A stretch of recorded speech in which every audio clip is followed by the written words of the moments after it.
الرحیم والصلاة والسلام علی رسول کریم. اجر گرامی قدر بحمدہ تعالی آج تراویح کے اندر سورہ صاد اور پھر اس کے بعد سورہ الزمر اور پھر سورہ المومن جو ہے ان مبارک صورتوں کی تلاوت ہوئی. بنیادی طور پر یہ تینوں کی تینوں صورتیں جو ہیں یہ مکی صورتیں ہیں. مضمون نقطۂ نظر یہی ہے اللہ تعالیٰ کی توحید کی طرف کفار کو بلانا. لیکن سورہ صاد کے اندر وہ منظرنامہ جو ہے یہ اس کی شان نزول کا سبب ہے جس میں کفار مکہ نے جناب مطالب کو آ کر کہا تھا کہ اپنے بھتیجے کو کہو کہ ہمارے ساتھ ایگریمنٹ کر لیں. پہلے ایگریمنٹ کی شرط یہ ہے کہ ہم ان کو بغیر کسی شرط کے اپنا بادشاہ مان لیتے ہیں. دولت چاہتے ہیں تو قدموں میں ڈھیر لگا دیتے ہیں. عرب کی کسی خاتون سے معاذ اللہ شادی چاہتے ہیں تو وہ ہم کر دیتے ہیں. یہ ان کا ایک انداز تھا. اگر یہ بھی نہیں ہے تو پھر ایک اور بات پہ آ جائیں کہ ایسا کر لیتے ہیں کہ ہم کبھی ان کے خدا کی عبادت کر لیں گے اور کبھی معاذ اللہ یہ ہمارے بتوں کی عبادت کر لیں. یہ انداز جو تھا اور اس کے رد میں اللہ جل وعلا کریم نے پھر سورہ صاد کو اتارا کہ حبیب یہ چیزیں جو ہیں ان کے سامنے رکھ دو اور ان کو بتا دو کہ یہ ہونے والا نہیں ہے. یہ بنیادی طور پر اس کی طرف اشارہ ہے. لیکن اس میں اللہ جل وعلا کریم نے حضرت داؤد علیہ السلام کے معاملات کو کچھ بڑی تفصیل کے ساتھ بیان کیا ہے. یہاں پر میں صرف ایک اشارہ کر دینا چاہتا ہوں. آیت نمبر ہے 23. اس میں حضرت داؤد علیہ السلام کے پاس ایک فیصلہ آیا. دو لوگوں کا فیصلہ آیا. بھائی تھے. ایک نے کہا کہ میرے پاس 99 دمبیے ہیں, بیڑے ہیں. تو دوسرا بھائی جو ہے اس کے پاس ایک ہے. اور جس کے پاس 99 تھی وہ کہتا ہے کہ یہ جو تمہارے پاس ایک ہے یہ بھی مجھے دے دو, میری 100 ہو جائے گی. تم ایک کو رکھ کے کیا کرو گے؟ تو یہ جو بات تھی نا عزیزان احمد, یہ فیصلہ آیا جناب داؤد علیہ السلام کے پاس. آپ نے جلدی میں فرمایا کہ نہیں یہ تو اس نے غلط کہہ رہا ہے. تو قرآن کریم کہتا ہے کہ فوراً جناب داؤد علیہ السلام کو خیال آیا کہ میں نے سنا تو ہے ہی نہیں ہے, موقف تو نہیں سنا. اس باریکی کی طرف اشارہ ہے قرآن کریم کا کہ جسٹس سسٹم کے اندر یہ بڑا کمپلسری یا بڑا لازمی ہے کہ فریق مخالف کو سن کر ہمیشہ فیصلہ کیا جائے. جسٹس سسٹم عدالتی ہو یا گھر کا ایک نظام ہو. آپ کے پاس آپ باپ ہے, آپ کا ایک بیٹا ایک شکایت لے کر آتا ہے, تو ہمارے یہاں مسائل کی اس وجہ کیا ہے؟ مسائل کی بہت بڑی وجہ یہ ہے کہ ہم یک طرفہ جو ہے بات سن کر اپنا ذہن بنا لیتے ہیں. گھر میں بھی گھر کے باہر بھی. مجھے اور آپ کو کسی نے آ کر بتا دیا کہ فلاں شیخ صاحب کے متعلق یہ کہہ رہا تھا, میں نے فوراً مور دین 50% اس کے متعلق ذہن بنا لیا, گرج کریٹ کر لیا اپنے مائنڈ کے اندر. میرے دل کے اندر یہ اچھا یار یہ ایسا میرے متعلق سوچتا ہے. بھائی میں پوچھ تو لوں اس سے, سن تو لوں اس نے کیا کہا کیا ہے. وہ کسی دانا نے کہا تھا نا کہ کوئی آپ کو ہو کسی کے آگے لفظ بتا بھی دے, لہجے کی تبدیلی تو ضرور ہوگی اور لہجوں کی تبدیلی جو ہے وہ مفہوم بدل دیتی ہے. تو یہاں پر اللہ جل وعلا کے پیغمبر جناب داؤد علیہ السلام کو فوراً سجدے میں گرتے ہیں, مالک مجھ سے یہ کام نہیں ہونا چاہیے. یہ بتایا اللہ کے حضور عاجزی کا تصور دیا. اور پھر یہاں پر میں کہتا ہوں آپ حیران ہو جائیں گے یہودیوں کا. یہ چونکہ بڑے کمال کے نبی گزرے داؤد علیہ السلام, سلیمان علیہ السلام, بنی اسرائیل کے. ایسی بائبل کے اندر ایسی ناگفتہ بھی باتیں میرے سامنے قرآن میں, اس لیے سخت لفظ نہیں بول رہا, ناگفتہ بھی کا لفظ میں استعمال کر رہا ہوں. ایسی ناگفتہ بھی باتیں اپنے پیغمبروں کے متعلق انہوں نے لکھی ہوئی ہیں کہ آدمی کانوں کو ہاتھ لگاتا ہے. ہم ان کی امت نہیں ہے, اس کے باوجود ہم وہ باتیں نہیں مانتے. ایسے معذرت کا الزام ہے. میں لفظ بھی زبان پہ نہیں لا سکتا. ہمارے مفسرین نے بہرحال باطن نخواستہ ان چیزوں کو لکھا. میں اشارہ کر دیتا ہوں, آپ سمجھ کے بات کو آگے بڑھا دیجیے گا. معاذ اللہ سننا معاذ اللہ. ہمارا تو ایمان ہے کہ تمام اللہ کے نبی معصوم ہیں, اللہ کے تمام رسول معصوم ہیں. ان کے ذہنوں میں ایسی کوئی غلط چیز کا خیال آ بھی نہیں سکتا. اگر کوئی ایسی بات آ رہی ہے ہم اس بات کو رد کر دیں گے, پیغمبر کی طرف غلط نسبت لے کر نہیں جائیں گے.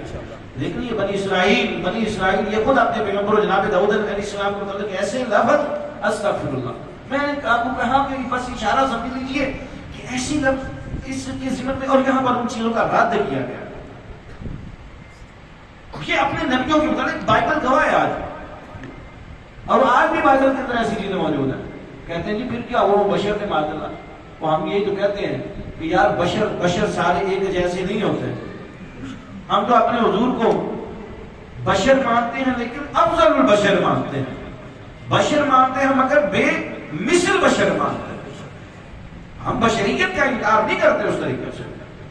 بہرحال ناموس رسالت کے حوالے سے، ناموس پیغمبر کے حوالے سے، ناموس نبوت کے حوالے سے جتنی خوبصورت تعلیمات میرے اور آپ کے دین کے ہیں نا جنہوں آپ سوچ بھی نہیں سکتے.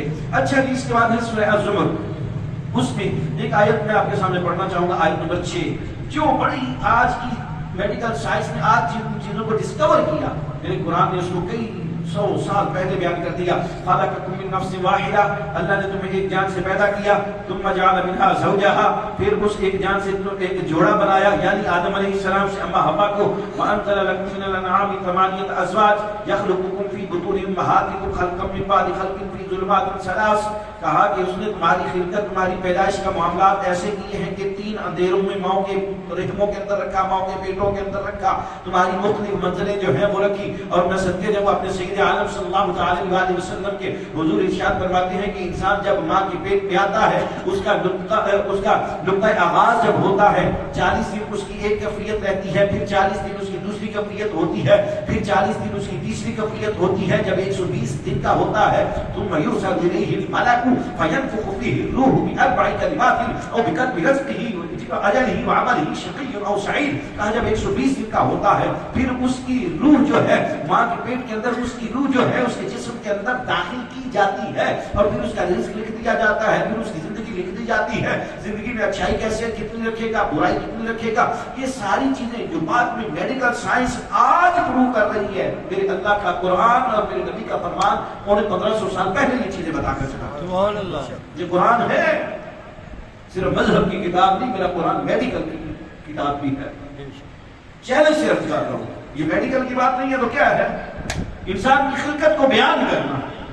اور پھر آقا کریم صلی اللہ علیہ وسلم کا صرف ایک مذہبی رہنمائی، اس لیے میں نے وہ صحیح حدیث پڑھی آپ کے سامنے جس میں سرکار یہ پروسیس بیان کرتے ہیں. اور بعض مستشرقین غیر مسلم مفکر جو تھے جن کو اللہ نے توفیق دی، اس طرح کی چیزیں پڑھ کر ہی تو وہ مسلمان ہو گئے. یار جب آج میڈیکل سائنس چیزوں کو پروو کر رہی ہے، قرآن نے اور مصطفیٰ کے فرمان نے اتنے 1500 سال پہلے ان چیزوں کو بیان کر دیا ہے. وہ پھر صرف ایک مذہبی رہنمائی نہیں تھے، ایک ہی وقت میں سیاستدان بھی تھے، ایک ہی وقت میں سائنسدان بھی تھے. جناب ہم نے کنفائن کر دیا، نبوت کا مفہوم کنفائن نہیں ہے. نبوت کو اللہ ہر علم کا جامع بنا کر بھیجتا ہے. سورہ زمر کا ایک اور منظرنامہ میں آپ کے سامنے عرض کرنا چاہتا ہوں اور میرا یہ پسندیدہ ترین منظرنامہ ہے. آیت نمبر 71 سے لے کر آیت نمبر 75 تک بس جلدی جلدی سن لیجئے گا، بس یہ تصور کیجئے گا اور دعا کیجئے گا کہ اللہ ہمیں کن میں شامل کرے. یہ اللہ رب العالمین بیان فرماتے ہیں میدان حشر کی ایک کیفیت کو. ذرا سنیے گا، قرآن کریم نے بیان کیا وسیق الذین کفروا الی جہنم زمرا، اور کافروں کو ایک گروہ کی شکل میں لے جایا جائے گا. حتی اذا جاؤها فتحت ابوابها وقال لهم خزنتها، اور جب وہ آئیں گے وہاں پر اور دروازے جہنم ان کو کہیں گے قال لهم خزنتها لم یاتکم رسل منکم یتلون علیکم آیات ربکم، کیا تمہارے پاس رسول نہیں آئے تھے کہ تم پر وہ قرآن کریم کی تمہارے رب کی آیتیں تلاوت کرتے؟ آیتیں کیا کرتے؟ تلاوت کرتے. پھر میں کیوں لفظ یہ دبا کے کہہ رہا ہوں؟ نبیوں نے تمہارے اوپر آیتیں تلاوت کی. پہلا درجہ ہی آسمانی کتابوں کا جو ہوتا ہے وہ تلاوت کا ہے. ترجمہ کا بعد میں ہے، تفسیر کا بعد میں ہے، تنفیذ کا بعد میں ہے، تبلیغ کا بعد میں ہے. یتلون علیکم آیات ربکم وَيُنذِرُونَكُمْ لِقَاءَ يَوْمِكُمْ هَذَا. اب اس کے بعد دوسرا مرحلہ، اور کیا انہوں نے اس دن کی ملاقات سے تمہیں آگاہ نہیں کیا تھا؟ پہلے تلاوت بعد میں ترجمہ. وَيُنذِرُونَكُمْ لِقَاءَ يَوْمِكُمْ هَذَا قَالُوا بَلَىٰ وَلَٰكِنْ حَقَّتْ كَلِمَةُ الْعَذَابِ عَلَى الْكَافِرِينَ. وہ کہیں گے ہاں کیوں نہیں، لیکن اللہ کا عذاب کافروں پر اس وقت پر حق ہوگا. قِيلَ ادْخُلُوا أَبْوَابَ جَهَنَّمَ خَالِدِينَ فِيهَا فَبِئْسَ مَثْوَى الْمُتَكَبِّرِينَ. کہا جائے جہنم کے دروازے ان کے لیے کھول دیے گئے ہیں، داخل ہو جاؤ ان سے. کتنا ہی برا ٹھکانہ ہے تکبر کرنے والوں کا. وَسِيقَ الَّذِينَ اتَّقَوْا رَبَّهُمْ إِلَى الْجَنَّةِ زُمَرًا. اور پہلے گروہ کے حوالے سے دعا کیا کریں اللہم لا تجعلنا منہم، اے اللہ ہمیں ان میں شامل نہ کرنا، اللہ ہمیں ان میں شامل نہ کرنا۔ اب دوسرا گروہ پڑھیے وسیق الذین اتقوا ربهم الی الجنۃ زمرا، اور چلایا جائے گا ان لوگوں کو جو رب العالمین سے ڈرتے تھے جنت کی طرف، ایک گروہ کی شکل میں، ایک جلوس کی شکل میں۔ ایسا بھی ترجمہ کر سکتا ہوں نا، جلوس کی شکل میں، گروہ کی شکل میں، مجمع کی شکل میں، اکٹھ کی شکل میں، ٹھیک ہے نا، ایک اسمبلی کے انداز میں بلایا جائے گا، کافروں کو بھی اس انداز میں، مومنوں کو بھی اس انداز سے، حتی اذا جاؤوها وفتحت ابوابها وقال لهم خزنتها سلام علیکم طبتم فادخلوها خالدین، جیسے وہ جنت کے دروازے کے پاس آئیں گے تو رضوان جنت جو ہے وہ ان کو کہے گا آؤ مرحبا، آؤ سلام علیکم، تم پر سلامتی ہو، طبتم فادخلوها خالدین، تمہارا کتنا ہی اچھا استقبال ہے، تمہارے لیے کتنا ہی اچھا ٹھکانہ ہے، داخل ہو جاؤ اور اس میں ہمیشہ رہو گے۔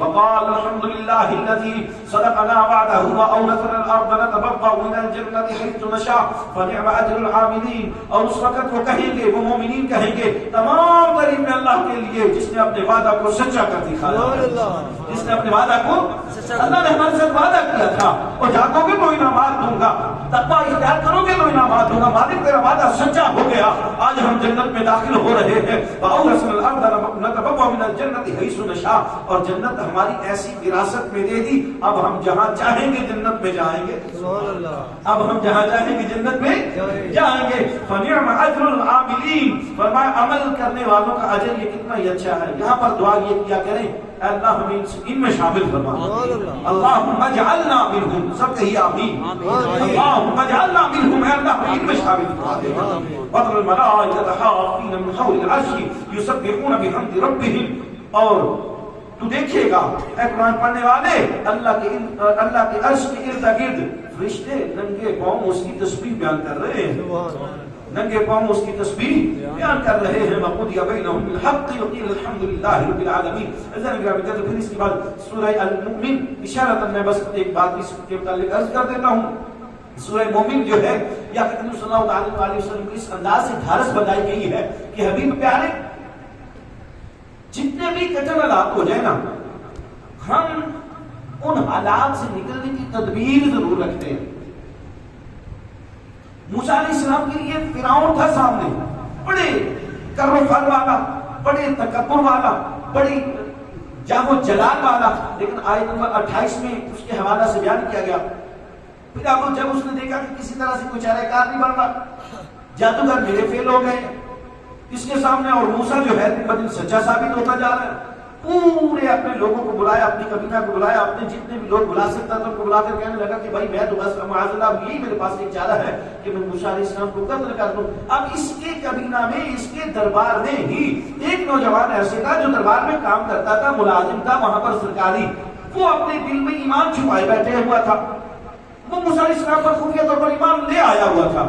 وہ پھر بولا وقال رجل مؤمن من آل فرعون يكتم ایمانه اتقتلون رجلا ان يقول ربي الله وقد جاءكم بالبينات من ربكم، وہ شخص بولا فرعون کے اس قبیلہ میں سے جو اپنے ایمان کو چھپایا ہوئے تھا، اتقتلون رجلا، اس نے کہا کیا تم ایسی شخص کو قتل کرنا چاہتے ہو، ان يقول ربي الله وقد جاءكم بالبينات من ربكم، اس نے کہا کہ وہ شخص اس کو قتل کرنا چاہتے ہو جو یہ کہتا ہے میرا پروردگار اللہ ہے، حالانکہ وہ تمہارے پاس اللہ کی نشانی لے کر آیا ہے۔ وَإِنْ يَكُ كَاذِبًا فَعَلَيْهِ كَاذِبُهُ، اگر معاذ اللہ موسیٰ علیہ السلام جھوٹے ہوئے تو ان کے جھوٹ کا خمیازہ ان کو بھگتنا پڑے گا۔